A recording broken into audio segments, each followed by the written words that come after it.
अब आचार्य श्री अनेकांत सागर महाराज जो बहुत दूर से बड़ी लंबी यात्रा करके राजधानी दिल्ली आए हैं इस पंच कल्याणक में अपना सानिध्य प्रदान करने के लिए, बहुत ही कठिनता से गर्मी के अंदर विहार करते हुए उनके संघस्थ शिष्य मुनि श्री आत्मीय सागर महाराज जिन्होंने सम्मित शिखर में पिछले वर्ष दीक्षा ग्रहण की है, उनसे अनुरोध है कि शुभ अवसर पर पंच कल्याणक प्रतिष्ठा के समापन के शुभ अवसर पर आप अपने उद्गार व्यक्त करेंगे, अपना आशीर्वाद प्रदान करेंगे। मुनि श्री आत्मीय सागर जी।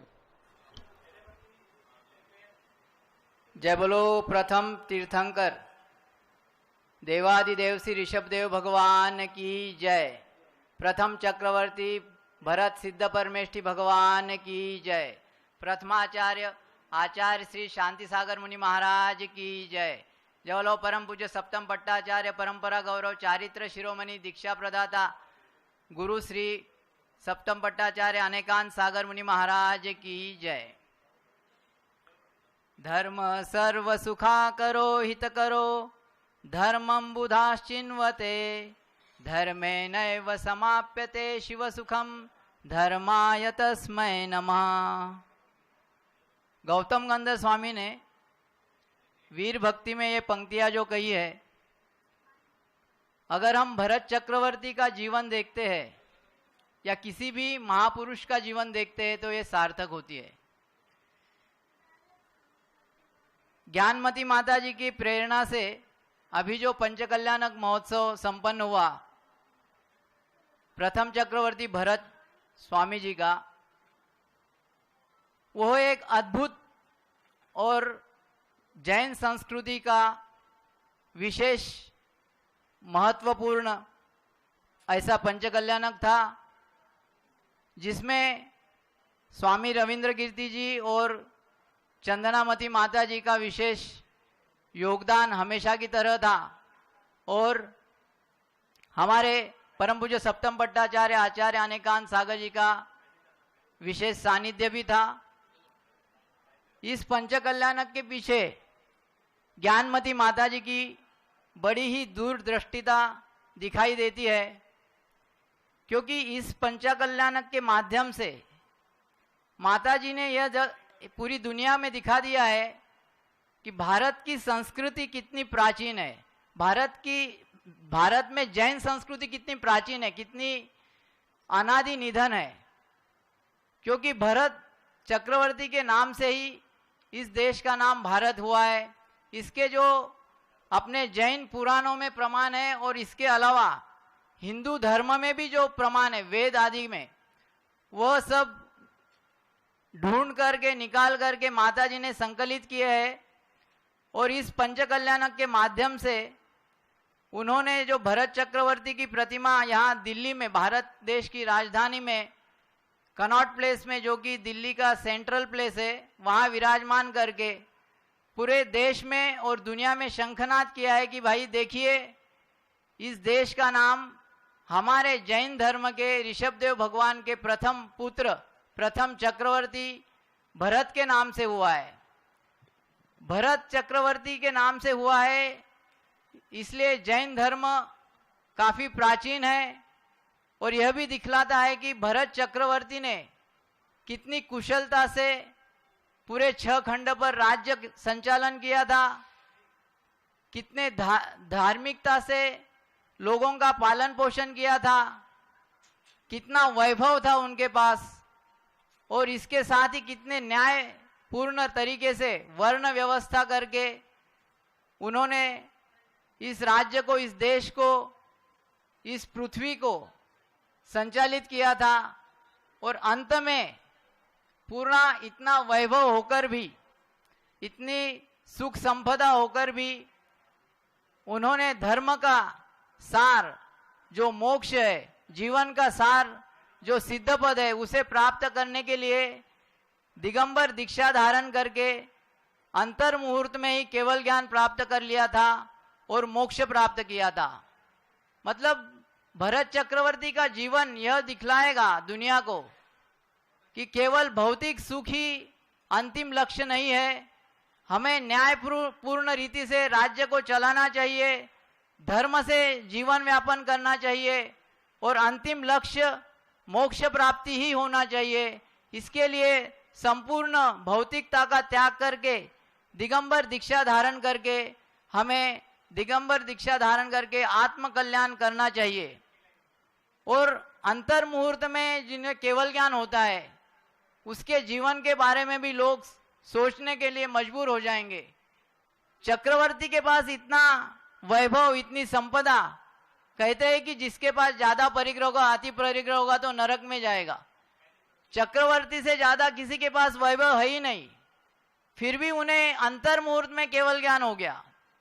इसका मतलब यह है कि वो घर में रहते हुए भी विरक्त थे और इसके कई भवों से पहले से भी वो दीक्षा ले लेकर मुनि बनकर अपने आत्मा को उज्जवल कर रहे थे। और चक्रवर्ती के भव में भी इतना वैभव प्राप्त करके भी उन्होंने आपने अपने परिणाम उज्जवल रखे और आत्मचिंतन में हमेशा रत रहे। इसी का परिणाम है कि उन्हें दीक्षा लेते ही अंतर मुहूर्त के अंदर केवल ज्ञान प्राप्त हो गया था। तो ऐसे भरत स्वामी को भारत देश में दिल्ली शहर में सेंट्रल प्लेस में कनॉट प्लेस जैसे जगह में खड़ा करके ज्ञानमती माता जी ने एक महान कार्य किया है। पंचम काल के अंत तक जैन धर्म रहेगा। लोग कहते हैं अभी 18,500 साल बाकी है, कैसा रहेगा, अभी कितनी अधार्मिकता चल रही है, कैसा रहेगा ये धर्म। तो मुझे लगता है ज्ञानमती माता जी जैसी माता है और साधु लोग हर 200-200 400-400 साल में जब इस धरती पर जन्म लेंगे तो निश्चित ही ये जैन धर्म 18,500 साल तक निश्चित ही रहेगा। क्योंकि अभी माता जी ने 108 फीट की ऋषभ देव भगवान की मूर्ति प्रकट की मांगी तुंगी में, यहाँ भरत चक्रवर्ती की मूर्ति खड़ी की। ये दोनों ही चीजें धर्म, अपने धर्म की प्राचीनता दिखाती है, अपने संस्कृति का मूल्यांकन कराती है और लोगों को संदेश देती है कि धर्म कैसा है, धर्म कितना प्राचीन है और इसका सार क्या है, इसके मूल्य क्या है, इसके तत्व क्या है। तो जब जब लोग ऐसी विशेष चीजें देखेंगे, जब जब ऋषभदेव 108 फीट ऋषभदेव भगवान को देखेंगे, भरत स्वामी को देखेंगे, तो लोग चिंतन करेंगे कि इन्होंने क्या किया है अपने जीवन में। तो हमें भी केवल वैभव मतलब भौतिक वैभव के पीछे न जाते हुए आध्यात्मिकता से धर्म पालन करते हुए वैभव प्राप्त करके अंत में मोक्ष के लिए ही प्रयत्न करना चाहिए। दीक्षा लेना चाहिए, दीक्षा नहीं ले सकते तो गृहस्थ धर्म का पालन करना चाहिए। तो ये सब संस्कृति वर्धक कार्य ज्ञानमती माता जी, चंदनामती माता जी और रविंद्र कीर्ति स्वामी जी अक्सर करते ही है। माता जी ने इसके अलावा कई जन्मभूमियों का, तीर्थंकरों के लगभग सभी जन्मभूमियों का ज्ञानमती माता जी के द्वारा ही उद्धार हुआ है। 450 से अधिक ग्रंथों की रचना हुई है। तो ये सभी कार्य संस्कृति को बचाने वाले हैं, लोगों का उद्धार करने वाले हैं, धर्म की रक्षा करने वाले हैं। एक प्रकार से ज्ञानमती माता जी इस मोक्ष मार्ग को आगे तक चला रही है, पंचम काल के अंत तक इस धर्म को लेकर जा रही है। तो ऐसा इनका महान कार्य है। ऐसी ज्ञानमती माता जी का शिष्य बनने का सौभाग्य मुझे मिला है। ये मैं अपना भाग्य और अहोभाग्य समझता हूँ।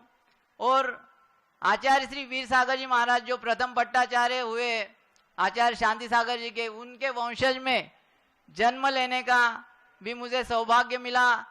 और उसके बाद ज्ञानमती माता जी के सानिध्य में आने पर उनका संगस्थ शिष्य हुआ और उन्हीं के मार्गदर्शन में कुछ वर्ष उनके साथ शिक्षा पाकर उन्हीं के मार्गदर्शन के अनुसार परम पूज्य सप्तम पट्टाचार्य आचार्य अनेकांत सागर जी से मैंने मुनि दीक्षा प्राप्त की पिछले साल ही जनवरी 2020 में सम्मेद शिखर क्षेत्र पर। तो ये सब मैं समझता हूँ कुछ पूर्व जन्म का पुण्य मेरा होगा, जो ये सब संयोग बन के आए कि आचार्य वीर सागर जी के वंश में जन्म लेना, ज्ञानमती माता जी का शिष्य बनना और आचार्य अनेकांत सागर जी से दीक्षा पाना। ये सभी बहुत ही बड़े लोग हैं, बहुत ही महान आत्माएं हैं और इनका सानिध्य मुझे मिला है, ये मेरा भाग्य समझता हूँ। तो ऐसा भाग्य सभी को प्राप्त हो और सभी लोग जल्दी से जल्दी जब तक हो सके तब तक दीक्षा लेकर, और दीक्षा नहीं ले सकते तो अनुव्रतों का पालन करके, मूल गुणों का पालन करके अपना जीवन यापन करे और भरत चक्रवर्ती जैसा घर में रहकर भी वैराग्य का पालन करते हुए अपनी आत्मा को निर्मल करते रहे, यही भावना बाता हूँ। जय बोलो भरत चक्रवर्ती सिद्ध परमेष्ठी भगवान की जय। जय बोलो पूज्य आत्मी सागर जी महाराज की। मिनट के लिए मैं परिचय देना चाहता हूं। जिनका प्रवचन आपने अभी सुना वो राजधानी दिल्ली में मुनि अवस्था में प्रथम प्रवचन उनका आज हुआ है। 15 तारीख को ये संघ का आगमन राजधानी दिल्ली में उनका हुआ है। उन्होंने स्पष्ट बोला, सत्य को छिपाया नहीं। आचार्य वीर सागर महाराज जो आचार्य शांति सागर महाराज की परंपरा के प्रथम पट्टाचार्य रहे हैं, उनकी वंश परंपरा के हैं, उनके परिवार में उनका जन्म हुआ है। ये 2 भाई हैं और डोंबिवली मुंबई में रहते थे। डोंबिवली मुंबई में रह करके इन्होंने उच्च शिक्षा प्राप्त की, सीए किया और बहुत अच्छे पैकेज से ये सर्विस कर रहे थे। पूज्य गणनी ज्ञानमती माता जी के पास जब भी ये दोनों भाई आते थे तो माता जी कहती थी कि आप इन रुपयों को करोगे क्या? जब आपने ब्रह्मचर्य व्रत ले रखा है, शादी नहीं करना है, तो किसके लिए कमाते हो? बार बार कहने के बाद उनके मन के अंदर ये बात समझ में आई और उन्होंने सर्विस छोड़ दी। पिछले 3-4 साल से पूज्य माता जी के संग में रह करके उन्होंने ज्ञानार्जन किया, अध्ययन किया और अध्ययन करके उनके भाव हुए क्या मुझे अब दीक्षा लेना है। तो पूज्य माता जी ने आपको आचार्य संघ में, आचार्य अनेकांत सागर महाराज के संघ में भेजा। और पिछले वर्ष जब भगवान अजितनाथ का पंच कल्याण प्रतिष्ठा महोत्सव सम्मेत शिखर आचार्य शांति सागर धाम में चल रहा था, आचार्य अनेकांत सागर महाराज का सानिध्य था, तो उनके कर कमलों से 23 जनवरी 2020 को नवनीत गंगवाल इनका नाम था, इन्होंने मुनि दीक्षा लेकर के आत्मीय सागर नाम प्राप्त किया। ये हमारे आचार्य अनेकांत सागर महाराज के संघ के एक रत्न हैं, समझ गए ना। और राजधानी दिल्ली में आए हैं। पहला प्रवचन आज इनका ये 5-10 मिनट का हुआ है। प्रवचन में भी कुशल हैं, ज्ञानार्जन इन्होंने किया है, संस्कार बहुत अच्छे हैं, ज्ञानवान हैं, संस्कारवान हैं, कुलवान हैं। ऐसे संघ के अंदर ऐसे रत्नों को पा करके, संघ छोटा है, आचार्य का संघ छोटा है। आचार्य धर्मसागर का संघ आया था 74 में, बड़ा संघ था, लेकिन आचार्य अनेकांत सागर महाराज का संघ छोटा होते हुए भी ऐसे ऐसे रत्न संघ के अंदर हैं जो धर्म की प्रभावना करते हैं, आत्म कल्याण के साथ साथ धर्म की प्रभावना करते हैं। इनके प्रवचनों का लाभ भी आपको आचार्य अनेकांत सागर संघ के द्वारा हमेशा प्राप्त होता रहेगा। तो अब आचार्य अनेकांत सागर महाराज का हम लोग इस पंच कल्याण प्रतिष्ठा महोत्सव के समापन के शुभ अवसर पर आशीर्वाद लेना चाहेंगे। पहले बड़ी माता जी का आशीर्वाद और उसके बाद आचार्य महाराज का आशीर्वाद, क्योंकि ये पंच कल्याण प्रतिष्ठा महोत्सव हम लोग करने में बहुत डर रहे थे। सरकार की गाइडलाइन, स्थान छोटा, बड़ा पंडाल नहीं बना सकते, लोगों को नहीं बुला सकते, कैसे करें पंच कल्याण। फिर भी हमने केवल 10-12 इंद्रों को नियोजित करके पंच कल्याण संपन्न किया एक छोटे से हाल के अंदर, लेकिन पूरे विधि विधान के साथ, पूरे मंत्रोच्चार के साथ, पूरी व्यवस्था के साथ जो पंच कल्याण में होता है उसी प्रकार से पंच कल्याण संपन्न किया गया है और निर्विघ्न आज संपन्न हो रहा है। तो इस शुभ अवसर पर इस पंच कल्याण की प्रेरणा स्रोत, प्रतिमा निर्माण की प्रेरणा स्रोत गणनी प्रमुख ज्ञानमती माता जी का आशीर्वाद हम लोग लेंगे और उसके बाद आचार्य श्री का आशीर्वाद भी हम लोग लेंगे। और उसके बाद पंचामृत अभिषेक जो भगवान भरत की प्रतिमा का आज प्रातःकाल 8 बजे के बाद हुआ था, 8 बजे तक हमारा पारस चैनल पर प्रसारण चला, जलाभिषेक, दुग्धाभिषेक हुआ। पंचामृत अभिषेक 8 बजे तक नहीं हो सका था, वो अभिषेक बहुत ही सुंदर ढंग से हुआ है, बड़ी सराहना सारे देश से आई है। वो पंचामृत अभिषेक की कुछ झलकियां भी हम आपको आज यहाँ पर दिखाएंगे। ये कार्यक्रम अभी 6:20 सिद्धेभ्यः ओम नमः सिद्धेभ्यः ओम नमः सिद्धेभ्यः ओम नमः सिद्धेभ्यः ओम नमः सिद्धेभ्यः। ओम नमः सिद्धेभ्यः। भव्यात्मा भगवान प्रथम तीर्थंकर भगवान ऋषभदेव, जिन्होंने युग की आदि में प्रजा को जीने की कला सिखाई और धर्म का भी उपदेश दिया। धम्मो भी दया मूलो विनिमो आदि ब्रह्मेण। दया मूलक जीवस धर्मस मूलम दया, धर्म का मूल दया है। इसका उपदेश भी जिन्होंने अहिंसा परमो धर्मा, इसका उपदेश भी जिन्होंने युग की आदि में दिया, जो आज तक चला आ रहा है। ऐसे ऋषभदेव के पुत्र चक्रवर्ती भरत, जिन्होंने गारहस्थ जीवन में अपने जो धर्म की आराधना की है और भगवान की भक्ति की है, भगवान के समोसरण में एक बार पहुँचे और दर्शन करते ही उन्हें औधिक ज्ञान प्रकट हो गया। गृहस्थाश्रम में रहते हुए औधिक ज्ञान प्रकट हो गया।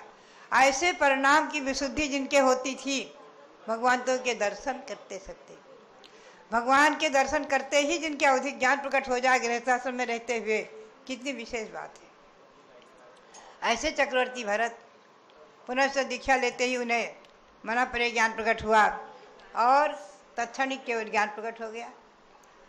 बात यही है कि ऐसे चक्रवर्ती भगवान भरत का परिचय आप समय समय पर सुनते भी रहेंगे और यहाँ अनेकों शिलापट भी लगाए जाएंगे, जो जैन और जैनेतर के प्रमाण, जिसमें दोनों रहेंगे। कि जैनेतर ग्रंथों में भी लिखा हुआ है कि ऋषभदेव के पुत्र भरत ने, जो कि अपनी माँ के 100 पुत्रों में से अग्रज थे, प्रथम थे, उन्होंने इस पूरे देश पर शासन करके इस देश का नाम उन्हीं के नाम से, हमारे भरत के नाम से हमारे देश का नाम भारत है। ऐसा वैदिक ग्रंथों में भी है।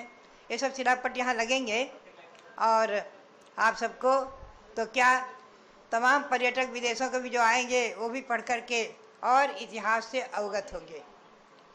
और जैसा कि अभी आपको ये अच्छी तरह विदित हो चुका है, ये हमें और आपको प्रसन्नता है, गौरव है कि भगवान भरत के साथ साथ 24 तीर्थंकर जो हिरिम में विराजमान हुए, तो जहाँ जहाँ उनके हिरिम पंचवर्णी है और जहाँ जहाँ जिन तीर्थंकर के जो वर्ण है, उन वर्ण वाले तीर्थंकर वहाँ वहाँ विराजमान किए गए हैं। इस पर हम विशेष रूप से खुलासा करते रहेंगे। 2 भगवान लाल वर्ण के हैं, पद्म प्रभु और वासपूज्य, और वो कला में विराजमान है, यानी लाइन में उनको विराजमान यथा स्थान किया है। 2 भगवान हैं नील वर्ण के, सुपार्श्वनाथ और पार्श्वनाथ, हरित वर्ण के, हरे वर्ण के, उनको ई की मात्रा में विराजमान किया है। और 2 भगवान हैं श्वेत वर्ण के, चंद्रप्रभ और पुष्पदंत, उनको अर्धचंद्राकार जो श्वेत है उसमें विराजमान किया है। और 2 भगवान हैं नीले, नेमिनाथ और मनसूरत भगवान, नील वर्ण के, बहुत सुंदर बैडूर मणि के समान उनका वर्ण था, वो बिंदु नीली है उसमें विराजमान है। 16 तीर्थंकर पीत वर्ण यानी स्वर्णिम वर्ण के थे, स्वर्ण के समान आभा वाले थे, तो स्वर्णिम वर्ण के तीर्थंकर हेरा में विराजमान है। ऐसे पंचवर्णी हिरिम में पंचवर्णी तीर्थंकर विराजमान हुए हैं। पंचवर्णी तीर्थंकर यथा स्थान विराजमान का ये अवसर पहला हमें यहाँ दिल्ली में प्राप्त हुआ है, हमें बहुत प्रसन्नता हुई। कई जगह हिरिम तो विराजमान हमने हमारी प्रेरणा से हुई है, लेकिन पंचवर्णी तीर्थंकर भगवंतों की प्रतिमाएं नहीं है, एक वर्ण की ही विराजमान करके और वहाँ चित्र हमने बनवा दिए, लेकिन यहाँ साक्षात पंचवर्णी विराजमान हुई है, इसलिए बहुत ही सुंदर हिरिम बन गई है। और उसके साथ चक्रवर्ती भरत की प्रतिमा अभूतपूर्व। हमारे यहाँ अभी स्वामी जी बता रहे थे, कुलाधिपति का मुरादाबाद से सुरेश जी कुलाधिपति का फोन आया कि ये प्रतिष्ठा न भूतो न भविष्यति अभूतपूर्व हुई है और सारे विश्व में इसकी प्रभावना हुई है। हमारे भारत में तो पारस चैनल के माध्यम से लोगों ने देखा ही देखा है। आप भले ही हम हाल में कर रहे हैं, इस समय महामारी कोरोना के क्षरण निमित्त से और शासन की आज्ञा नहीं होने से, लेकिन ये प्रतिष्ठा पारस चैनल के माध्यम से भारत में ही नहीं विदेश में भी लोगों ने देखी है और बहुत लोगों ने प्रभावना के साथ इसको देख करके और पुण्य का संचय किया है। ऐसी ये प्रतिष्ठा, और हमें गौरव है कि हमने अपने जीवन में 8 पट्टाचार्य देखे हैं। सर्वप्रथम हमारे आचार्य सांसार जी महाराज प्रथम पट्टाचार्य, प्रथमाचार्य सांसार महाराज के दर्शन किए और 3 बार उनके दर्शन करके और मैं 1 महीने उनके सानिध्य में रही हूँ, उनसे बहुत कुछ पाया है। और पुनः उन्हीं के प्रथम शिष्य प्रथम पट्टाचार्य आचार्य वीरसार जी महाराज से दीक्षा ली। उनके परंपरा में शिवसार महाराज पट्टाचार्य बने, सब मेरे सामने। फिर धर्मसार जी महाराज पट्टाचार्य बने, पुनश्च अजितसार महाराज पट्टाचार्य बने और उसके बाद पंचम पट्टाचार्य बने श्रीरामसार जी महाराज, जो महाराज के ही बहन उनकी कुंदनबाई और उनके जो है वो पुत्र थे, वो पट्टाचार्य बने। और अनंतर हमारे छठे पट्टाचार्य बने अभिनंदन साहब जी महाराज, जो कि मैंने ही जिन्हें पढ़ा करके मुनि दीक्षा दिलाई थी। और मुझे गौरव है कि सप्तम पट्टाचार्य बने हमारे अनेकांत साहब जी महाराज। तो 8 आचार्यों को मैंने अपने जीवन में पाया, प्रथमाचार्य से लेकर आज तक। मुझे गौरव है, प्रसन्नता है। और मुझे गौरव ये भी है कि आचार्य श्री वीरसार जी महाराज के वंशज जो मेरे प्रिय शिष्य नवनीत जैन, इनको मैंने जब आचार्य महाराज के पास भेज दिया कि दीक्षा लेना है तो उनके पास ही दीक्षा लेना। और आज जो है आपके सामने बोल रहे थे। और टिकैत नगर में जब ब्रह्मचारी के रूप में थे, बराबर 4 महीने चतुर्मास में रात्रि में अध्ययन भी कराते थे, प्रतिदिन प्रवचन करते थे, तो बड़ा अच्छा लगता था लोगों को। तो प्रवचन पटु हैं, कुशल हैं, हमें अच्छा लगा। और सभी चीज़ों में ऊंची जॉब कर रहे थे। मैंने कहा क्या करोगे कमा करके? धर्म कमाओ, अब धर्म कमाना है तुम्हें। और अपने वीरसार जी महाराज की वंश परंपरा के हो तो उनकी परंपरा मुनि परंपरा में चलाना है।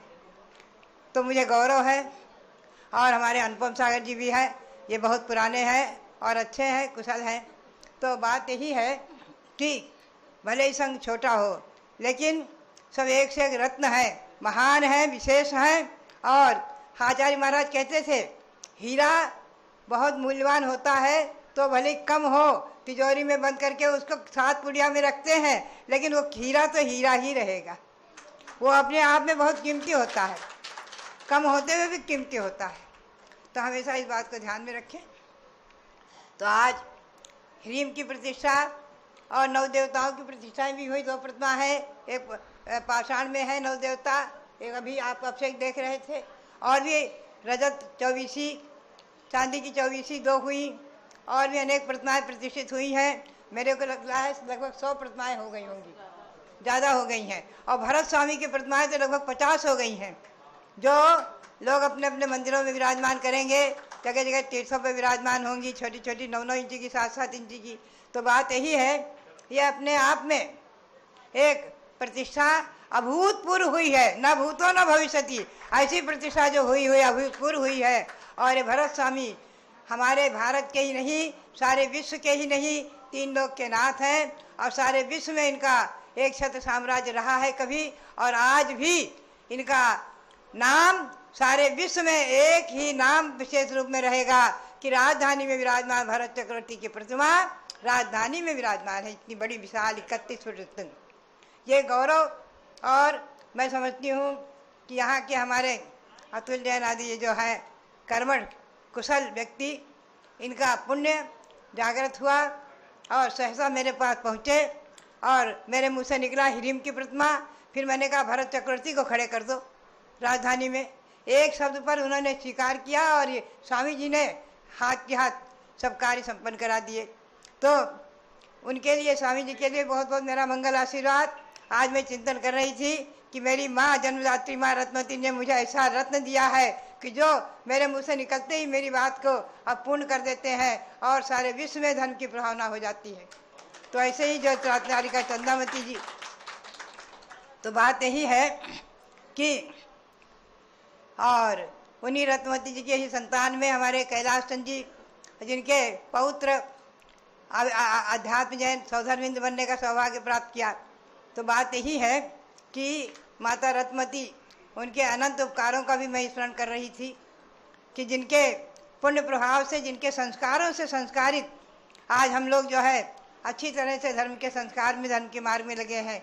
हम 4 ने तो दीक्षा ले ली, बाकी जो भी घर गृहस्थाश्रम में हैं सब धर्म कार्य में लगे हुए हैं।